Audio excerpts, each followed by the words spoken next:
এই যে হচ্ছে একটি পুঁই শাক ক্ষেত। এই পুঁই শাকটা পছন্দ করে না এরকম লোক খুবই কম আছে।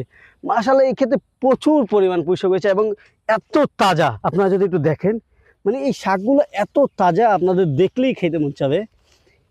এই শাকগুলো দেখলেই খেতে মন চাবে। কৃষক এগুলো হারভেস্ট করে কিভাবে আমি যদি আপনাকে বলি, এই যে লম্বা কচি ডগাটা দেখতেছেন, কৃষক এখান থেকে কেটে নিয়ে যাবে। এখান থেকে কেটে কেটে নিয়ে প্রতি বাজারের দিন উনি বিক্রি করবে অথবা নিজের চাহিদার জন্য রেখে দিবে। কিন্তু এত এত শাক উনি তোলে যে নিজের চাহিদা পূরণ করার পরে বাজারে বিক্রি করে।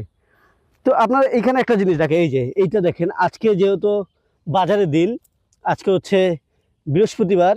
বৃহস্পতিবার হচ্ছে আমাদের এখানে হাট থাকে বা বাজার থাকে। কৃষক এইখান থেকে যে দেখেন তুলে নিয়ে গেছে, তুলে নিয়ে গিয়ে হয় বাজারে নিয়ে গেছে না নিজে খাওয়ার জন্য নিয়ে গেছে। এই যে এইখান থেকেও নিয়ে গেছে। এত তাজা পুঁই শাক, সত্যি কথা দেখলেই খেতে মন চায়।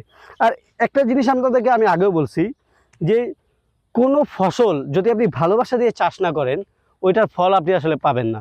আপনি লাগিয়ে গেলেন কিন্তু আগাছা থাকলো, পানি দিলেন না, কীটনাশক দিলেন না, সার ওষুধ দিলেন না, ওইখান থেকে আসলে আপনি তেমন ফসলও পাবেন না। কৃষক এটা যত্ন করেছে, প্রচুর পরিমাণ যত্ন। দেখেন এখানে আগাছা বেশি একটা নাই এবং মাটিটা এখনও ভিজা ভিজা, তার মানে সেখানে পানি দিয়েছে। পানি দেওয়ার ফলে কি হয়েছে, প্রচুর পরিমাণ ফসল মানে শাক হয়েছে। কৃষক এই শাকগুলো বিক্রি করে নিজের যে আর্থিক সচ্ছলতা সেটা তো পাবেই, প্লাস নিজের চাহিদা পূরণ করতে পারবে। তো আপনারা যারা কৃষি সম্পর্কিত ভিডিও দেখতে ভালোবাসেন, পছন্দ করেন, আপনারা কৃষি ক্যানভাস পেজটিকে ফলো দিয়ে ভালোবাসা দিয়ে পাশেই থাকবেন। আসসালামু আলাইকুম।